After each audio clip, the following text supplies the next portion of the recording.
Wendel, eu queria te pedir, e eu vou te emprestar o meu olhinho para você explicar, Ele não vai sossegar por se a gente não favor, usar esse olhinho.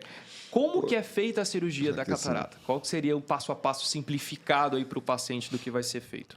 Tá, então, quando a gente fez toda essa preparação, conheceu o paciente, explicou todas as características que estão envolvidas ali na perda de quantidade e qualidade de visão, fez os exames preparatórios, como a gente já explicou tudo aqui, a gente vai lá para o grande dia, né? Que é preparar o paciente para aquela cirurgia.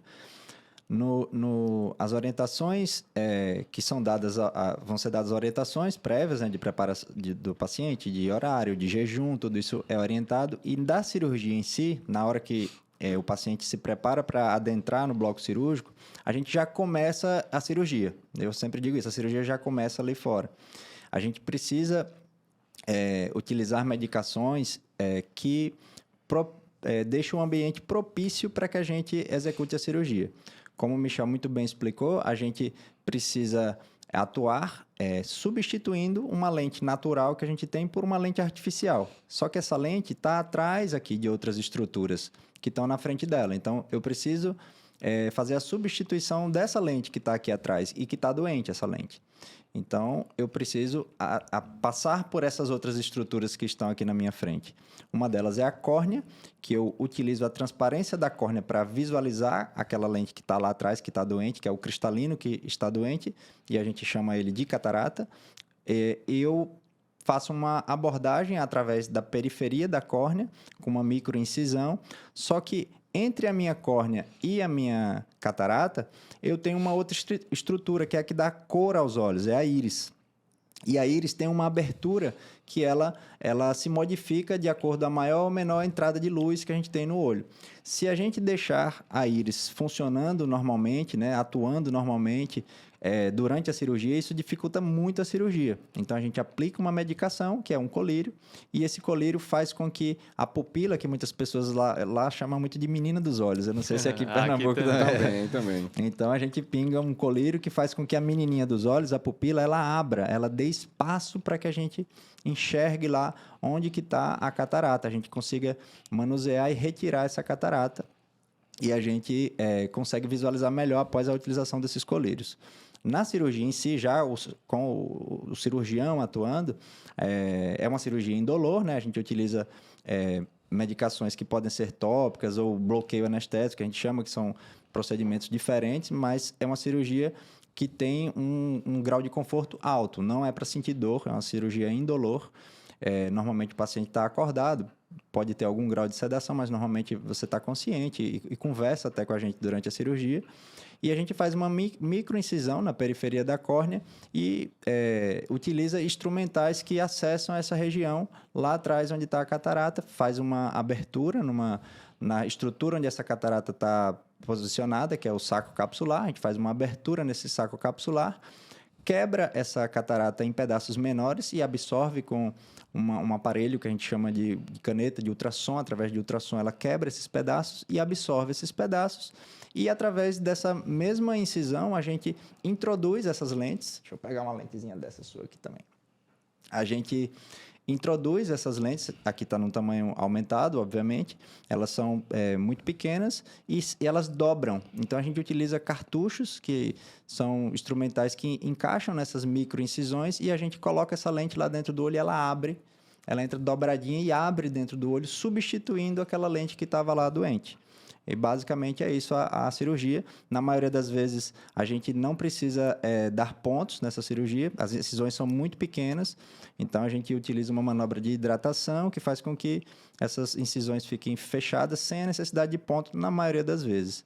E basicamente é isso aí. Se o Bernardo puder complementar. Bernardo, e se tu puder complementar, porque essa, a Eu vou ter que usar facectomia... também aqui Não, meu amigo, vai ter olhinho, que não. passar aí na mão. Rapaz. Porque a gente está tão acostumado com a anatomia do olho, Mas o paciente realmente pode não ter noção. Às vezes o olho ele acha que é uma bolinha, que é todo igual, que é todo um gel. Uma vez um paciente me perguntou, doutor, o olho não é igual a um gel? Eu falei, não. Existem géis dentro do olho, que inclusive causam as moscas volantes, tudo isso, mas existem outras estruturas.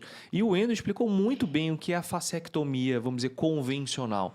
Mas em alguns estágios, lembrando que eu estava conversando agora há pouco sobre estágios diferentes da catarata, a gente pode ter técnicas diferentes para a cirurgia da catarata. Então, Bernardo, dentro da tua complementação, se tu puder falar sobre esses outros tipos de técnica também, seria muito bom. Perfeito. Acho que você tocou num ponto assim interessante, né, da dificuldade às vezes do paciente entender a complexidade do que é o olho humano, né? Já teve paciente que chegou assim, não, o senhor tira o olho, opera e depois devolve o olho para o lugar. Não, a gente não mexe na posição do olho, a cirurgia é feita, às vezes né? eu brinco, eu falo assim, a gente só faz isso com quem está com medo. Se a senhora tiver com medo, a senhora deixa o olho aqui sexta e vem buscar na segunda. Não, então assim, acho que o Endo falou muito bem sobre o passo a passo da cirurgia, né? E tudo que a gente abordou até agora vai definir justamente se a gente vai precisar fazer alguns ajustes nesse passo a passo ou não, né? Então, por exemplo, se eu tirar aqui um cristalino transparente, que é esse que está aqui mostrando de uma pessoa jovem, feito a gente, não tão jovem assim, me dá aí, Michel, por favor, Então, aí você pega e substitui por um cristalino desse completamente opaco, né? Não sei se consegue ver ali para a câmera, mas se você olhar aqui, a luz não vai conseguir passar praticamente nada por aqui, né? E aí vai influenciar justamente, né, a técnica que eu vou fazer, o tipo de dilatação, quer dizer, se a pupila dilata bem ou não, e a dureza do cristalino que está aqui dentro.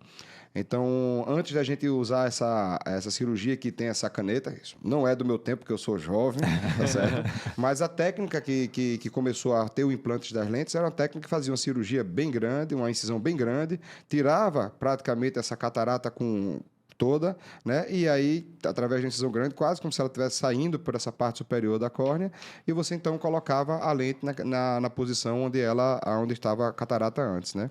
Essa cirurgia que chamava de extracapsular, hoje ainda é realizada e em alguns casos, quando realmente eu tenho às vezes uma catarata muito grande, ou quando eu tenho por algum motivo, né, como acho que o Endo falou bem, esse saco capsular ele é preso por uma série de estruturas aqui no olho para manter o cristalino na posição correta. Do mesmo jeito, ele vai manter a lente na posição correta. Então, se eu tenho alguma instabilidade, né, dessa região, às vezes eu preciso alterar ou ajustar minha técnica, né? Então, assim, a gente tem um plano de voo programado, mas esse plano de voo ele é ajustado constantemente a depender das situações que a gente encontra, né, no transoperatório durante realmente o ato da cirurgia, né? E hoje, na verdade, né, com o implante de lentes diversas que existem hoje, a gente pode ter várias opções de técnicas. Então, a gente pode ter uma técnica que hoje a gente chama de manual, que é a técnica, inclusive, mais realizada, né? A técnica que usa realmente essa canetinha, que é o facoemulsificador, que eu costumo, né, converso muito com meu pai, tem algumas ideias de como explicar com os pacientes, então é quase como se fosse uma britadeira, aquela britadeira ela vai ali, esse exemplo. né, vai quebrar realmente aquele cristalino, vai aspirar. Eu não gosto de usar, porque sabe a britadeira é meio grave, né? É uma agulha, depois é uma britadeira, doutor. Então essa canetinha aí vai através do ultrassom, né, quebrar o cristalino e aspirar ele, né? Hoje a gente pode usar o advento, por exemplo, da cirurgia laser, né? Então, muitas vezes a pessoa, eu quero a cirurgia laser, eu quero porque a cirurgia é mais moderna. Hoje, realmente, o laser é uma cirurgia mais moderna, mas ele não muda o resultado de visão do paciente. Então, é importante que eles entendam. E aí eu gosto, acho que a gente falou um pouco de carro, o carro talvez seja uma forma mais fácil de entender. Eu costumo comparar muito com isso também. Então, quer dizer, antigamente, quando você comprava um carro, cada pessoa, cada operário ia lá e apertava, e cada um tinha uma força diferente, né? Então, o parafuso nem sempre estava com a mesma pressão. Hoje, através do próprio robô que faz isso, ele garante que aquele parafuso vai ter a pressão correta em todo lugar.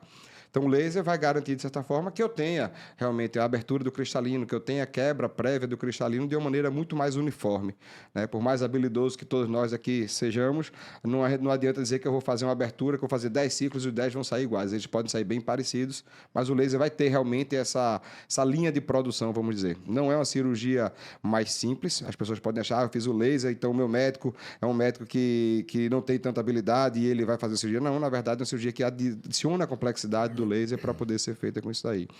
Mas ela efetivamente não muda, e acho que isso é bem importante. A cirurgia com laser ela não muda o resultado de visão do paciente.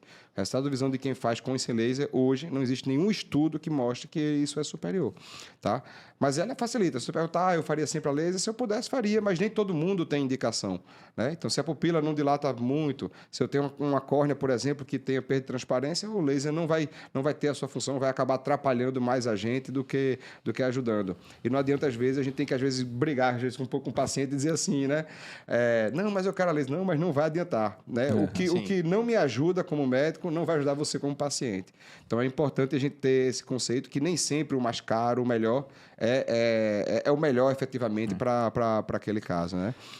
Perfeito, Bernardo. Eu gostaria de complementar isso aí que você falou muito bem. É que o paciente chega no consultório às vezes e é importante que ele entenda que naquela situação onde ele tem apresentado para ele a condição que ele tem de portador de catarata, é uma oportunidade que a gente tem de corrigir um erro refrativo que ele tem. E o que é isso? É a miopia, a hipermetropia, é o astigmatismo. Então, esses exames que a gente faz, essa preparação que a gente faz para a cirurgia, como o Bernardo muito bem explicou, e os recursos que a gente tem na mão, como a cirurgia, como utilizar o laser durante a cirurgia, né?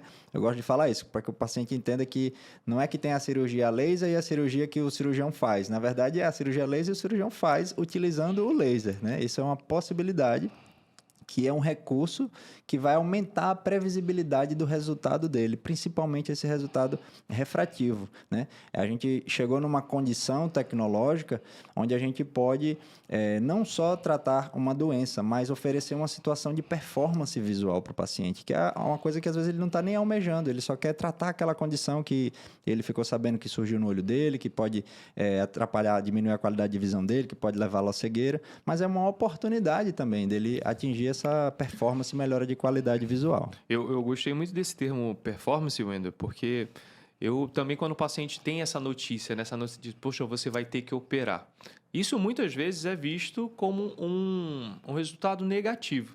E a primeira coisa que eu falo para o paciente é assim, se você está com medo, tenha medo. Porque o medo deixa a gente em estado de alerta, a gente toma os devidos cuidados quando está com medo. Mas não tenha pânico, porque o pânico é aquilo que te previne de fazer aquilo que você precisa fazer. E como a gente está explicando, a catarata ela é progressiva, então esse problema ele não vai sumir. A gente está falando aqui que quanto mais dura essa catarata, mais difícil vai ser para o cirurgião para extrair e ter um bom resultado visual final. Perfeito. Então, uma vez que o paciente já teve a indicação da cirurgia, protelar essa cirurgia pode aumentar os riscos e diminuir o resultado visual. E quando a gente fala de performance visual, eu gosto de dar um outro ponto de vista, né? Tem uma frase do Leonardo Boff que eu gosto muito, é que todo ponto de vista é a vista de um ponto. Então, quando você não está num ponto confortável, você muda o ponto de vista. O olho é um dos poucos órgãos que você consegue melhorar ao longo do envelhecimento. Então, às vezes, um paciente que usou óculos a vida inteira, é naquele momento que ele vai ter a liberdade de poder, enfim, se abster dos óculos.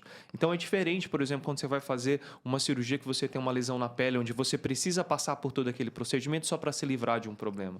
Aqui a gente está falando de retomar a qualidade visual, a gente está falando de retomar a quantidade visual, a gente está falando de liberdade visual. Então, eu acho que são pontos de vista que podem fazer e facilitar o paciente para que ele veja aquele processo todo de uma forma positiva. Acho que ficou muito bem explicado, Bernardo. Ficou muito bem explicado essa questão da cirurgia do passo a passo, mas depois eu vou querer falar sobre anestesia, porque eu fiquei imaginando o paciente aqui, mas vão tirar isso tudinho, esse negócio vai doer.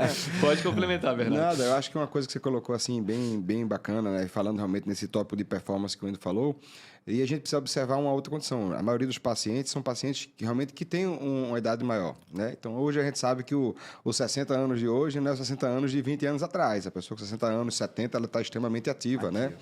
Então, se você permitir que essa pessoa tenha uma boa qualidade de visão para se permanecer ativa, é extremamente importante, né?